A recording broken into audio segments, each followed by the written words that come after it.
Goed, kom ons duik hierin. Ons het vandag 'n stel bronne voor ons, hoofsaaklik gebaseer op 'n onderhoud met die bewegingskenner Caroline Berger de Femini. En dit bied 'n idee wat op die oog af heeltemal agterste voorklink.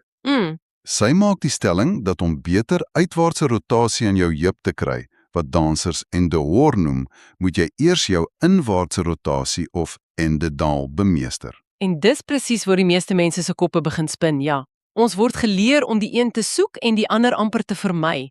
Presies. Maar Caroline, met haar agtergrond in Pilates en gyrotonic, breek hierdie konsep af tot op die been, letterlik. Sy verduidelik dat die pad na uiterlike vryheid en krag begin met innerlike beheer. Ek moet erken, my eerste reaksie is skepties. Dit voel soos om links te draai om regs te gaan. So, ons missie vir jou vandag is om hierdie raaisel te ontrafel. Goed. Ons gaan die anatomie, die biomechanika en 'n baie konkrete toepassing op die Pilates deformer ondersoek om te verstaan hoekom hierdie oënskynlik paradoksale stelling nie net waar is nie, maar absoluut noodsaaklik is. Ja, vir gesonde beweging. Ons gaan uitvind hoekom beheer oor die inwaartse beweging die geheim is tot vryheid in die uitwaartse een. Kom ons begin met die eerste stuk van hierdie legtaart. Die eerste stuk is om die hoopspelers te verstaan, 2 spiere waaroor ons baie hoor, maar selde regtig verstaan. O ja, Die tensor fasciae latae of TFL en die middelste vasspier, die gluteus medius. Hulle is soos 2 bure wat 'n muur deel en as die een te lawaaierig raak, affekteer dit die hele huis. goed. Die TFL. Ek hoor daai naam gewoonlik net wanneer iemand kla dat dit seer of styf is. Wat presies is dit en wat doen dit? Wel, dink aan die TFL as 'n klein spiertjie met 'n groot ego. Dit sit heel bo en voor op jou heup, maar sy invloed strek baie verder. OK. Die interessante ding is sy aanhegting. Dit heg nie aan die onderkant direk aan 'n been nie. In plaas daarvan word 'n deel van daai lang taai band aan die buitekant van jou been. Die IT-band. Juis, die IT-band. Dink daaraan soos 'n toutjie. Die TFL is die hand wat die toutjie trek en daardie toutjie loop al die pad verby jou knie tot by jou skeenbeen. So dis 'n klein spier wat 'n massiewe struktuur beheer. En sy primêre werk? Dit het 'n paar take. Dit help om jou heup te buig en jou been saaiwaarts te lig. Maar vir ons gesprek vandag is sy belangrikste rol dat dit 'n kragtige inwaartse roteerder van die dybeen is. Dit is sy spesialiteit en omdat dit daardie toutjie van die IT-band span, help dit ook om die knie aan die buitekant te stabiliseer. Goed, so die TFL is speler 1, die spesialis in inwaartse rotasie. Wie is speler 2, die gluteus medius? Dis die groot waaiervormige spier aan die buitekant van jou bekke, wat meeste mense as die sykant van hulle bode sal beskryf. En hier is waar Caroline se insig so briljant is. Sy verduidelik dat hierdie spier nie net een ding doen nie. Dis nie 'n eenvoudige blokspier nie. Hoe bedoel jy? Wel, dink daaraan soos 'n span roeiers in 'n boot. As die roeiers voor in die boot hard trek, draai die boot in een rigting. As die roeiers agter in die boot hard trek, Draai dit in die teenoorgestelde rigting. presies. Dis dieselfde boot, dieselfde spier, maar verskillende dele of vesels skep heeltemal teenoorgestelde bewegings. Ek verstaan. So die gluteus medius is nie net een ding nie. Dis 'n span op sy eie. Juis. Die voorste vesels, die noorste aan die TFL, help ook met inwaartse rotasie. Hulle is deel van dieselfde span as die TFL. Reg. Maar die agterste vesels doen die teenoorgestelde. Hulle help met heupekstensie en uitwaartse rotasie, die einste endehoor waarna ons soek. So dit is dieselfde spier, maar Ja, en wat dit nog meer interessant maak, is dat beide die TFL en die gluteus medius deur presies dieselfde senuwee beheer word. Dis soos een kragprop wat 2 verskillende lampe in 'n kamer beheer. wow. As jy die skakelaar omklap, kry albei krag. Dis hoekom hulle so onafskeidbaar as 'n span funksioneer. Goed, ek sien die spiere is fisies en neurologies verbind, maar dit verduidelik steeds nie die paradoks nie. Hoekom sal die bemeestering van die inwaartse roteerders, die TFL in daai voorste roeiers, lei tot beter uitwaartse rotasie? Dit voel of ons die verkeerde span oefen vir die werk. Ek koop dit nog nie heeltemal nie. Wat is die meganisme? Dit is die kern van die saak. En Caroline gebruik 'n beeld wat alles duidelik maak. Sy sê ons moet aan die heupgewrig dink as 'n bal in 'n bakkie.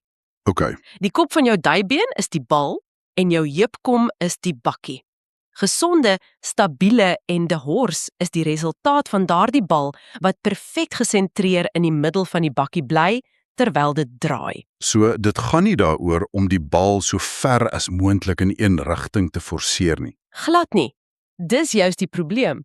As jy nie die fyn motoriese beheer het om daardie bal met presisie in die bakkie te hou nie, veral deur die inwaartse rotasiereeks, sal jou liggaam begin koel. Ja, Dit sal kompenseer om die beweging te probeer namaak. en hoe lyk daardie kompenserende kul?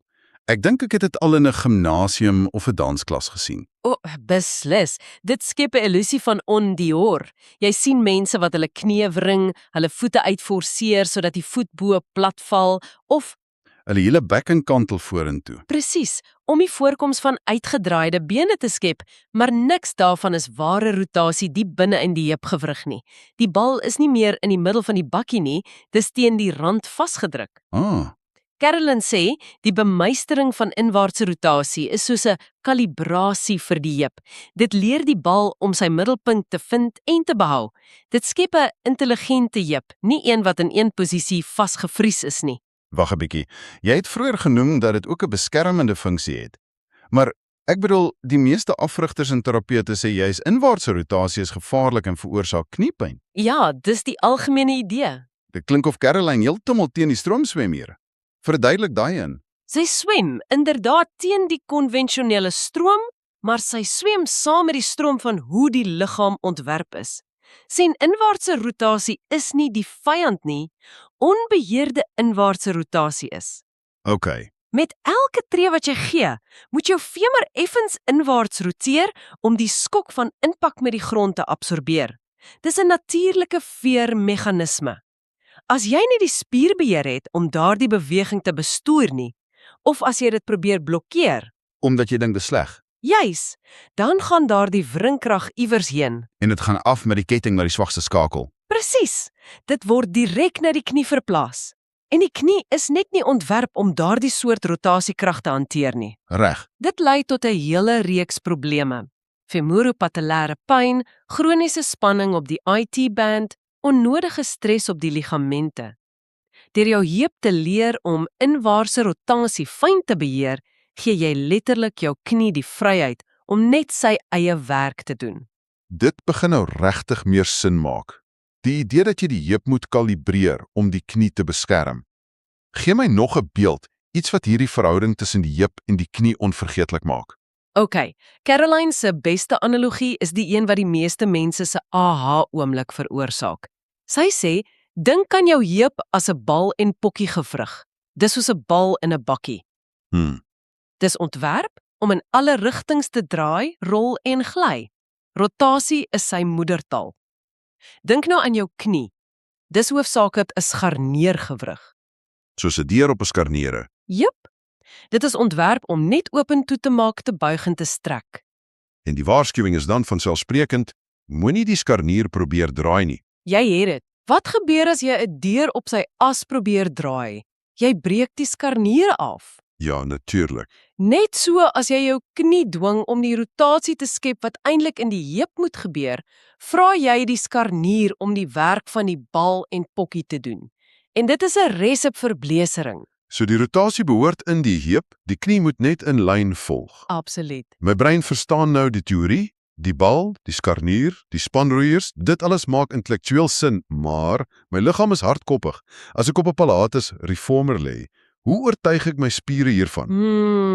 Hoe vertaal ons hierdie hele gesprek na iets wat jy fisies kan voel? Dis waar die teorie die werklikheid ontmoet. En Caroline beskryf 'n baie spesifieke oefening wat sy gebruik om hierdie presiese gevoel te skep. Voetwerk in tweede posisie met mediale rotasie. OK, Inwaarts vanuit die heupe, sodat jou knieë aan die begin aan mekaar raak. reg, ek kan dit visualiseer. Jy voel dadelik dat die TFL en die voorste vesels van die gluteus medius werk. Dadelik. En dan kom die deel wat seker die meeste mense se breine kortsluit. Die paradoksale opdrag. Ja, sy sê vir haar kliënt, Hou daardie gevoel van inwaartse rotasie konstant, maar laat nou toe dat jou knieë van mekaar af wegbeweeg terwyl jy die wa uitstoot. En ek kan my die verwarring voorstel. Die eerste reaksie is amper altyd, "Huh?" Mense dink as hulle knieë uitmekaar beweeg, het hulle die inwaartse rotasie verloor. Omdat hulle inwaartse rotasie met knieë wat aan mekaar vasklou gelykstel, ek sou presies dieselfde fout maak. En dis die deurbraak oomblik. Die oefening leer jou liggaam dat dit nie dieselfde ding is nie. Die doel is om die oriëntasie van die duibeen in die heup kom, Die bal in die bakkie. juis, die bal in die bakkie, te handhaaf, terwyl die knie vry is om in 'n gesonde regte lyn oor die middel van die voet te beweeg. Jy ontkoppel die twee aksies. Jy leer jou brein dat jou heup kan roteer terwyl jou knie kan strek. Dit klink soos 'n ongelooflike gedetailleerde, gefokusde oefening. Watter spiere word hier spesifiek geteiken? Dit is inderdaad. Jou diepkernspiere werk natuurlik oortyd om jou bekken stil te hou. Jou quads en heupstrekkers doen die werk om die wa te stoot. Maar die ware fokus, Dis op daai roteerders. presies, die TVL en die voorste gluteus medius vesels. Jy leer hulle om aan te hou werk, om die rotasie subtiel te handhaaf, selfs terwyl die res van die been deur 'n groot beweging gaan. Dis neuromuskulêre opvoeding op sy beste. Goed. Dit maak sin vir twee bene. Maar Caroline neem dit 'n stap verder in die bronmateriaal reg. Sy het gepraat van die uiteindelike toets op een been. Wat gebeur dan? Ja, die eenbeen variasie is waar die waarheid uitkom. As jy een been oplig, word die gluteus medius van die staande been skielik die koning van die kasteel. Sy werk verander. Heeltemal. Sy belangrikste taak is nou bekkenstabiliteit, om te keer dat jou teenoorgestelde heup afsak. As daai spier nie sy werk reg doen nie, of as die TFL te dominant is en alles net vasknyp, verloor jy stabiliteit. So die doel is nie net om die spier te span nie. Glad nie. Die doel is om 'n lewendige, modulerende, intelligente spier te skep. Dit moet voortdurend klein aanpassings maak om jou gesentreerd te hou. Ek het een keer met 'n professionele atleet gewerk wat al die krag in die wêreld gehad het, maar aanhoudend met IT-band pyn gesukkel het. Die oomblik toe ons hierdie presiese eenbeen oefening doen, Het hy dit gevoel? hy het gevoel hoe daar die diep stabiliseerder vesels van sy gluteus medius aanskakel op 'n manier wat hy nog nooit gevoel het nie. Sy TFL het uiteindelik 'n blaaskans gekry. Dit was 'n totale openbaring vir hom. Kom ons bring dit alles nou bymekaar. Dit voel of ons die legkaart opgelos het. Die sentrale insig is dat die wortel van stabiele, gesonde uitwaartse rotasie nie in die forceer van daardie beweging lê nie, Nee, maar in die fyn bemeestering van sy teenoorgestelde, die inwaartse rotasie. Dit gaan alles oor sentrering en beheer. absoluut. En die onvergeetlike beeld om saam met jou te neem, is die heup as 'n bal en die knie as 'n skarnier. Die rotasie behoort aan die bal. Moenie die skarnier probeer draai nie.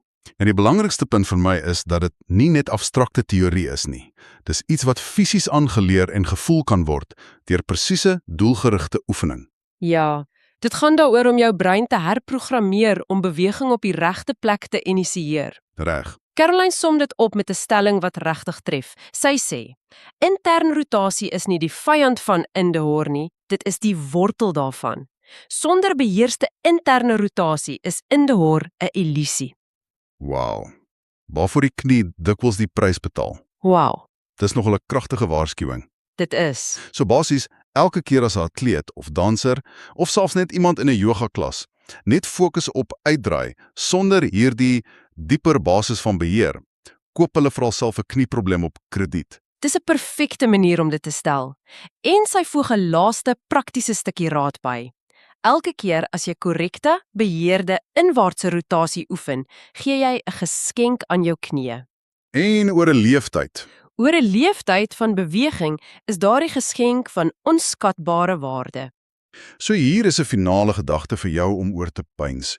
Nou dat jy hierdie beginsel van sentrering voor beweging in die heup verstaan, dink aan 'n ander deel van jou liggaam of selfs jou lewe. Waar anders kan die bemeestering van 'n oënskynlik teenoorgestelde of voorbereidende aksie, daai ding wat jy dalk geneig is om te ignoreer, lei tot groter vryheid en stabiliteit in die uiteindelike doel wat jy wil bereik?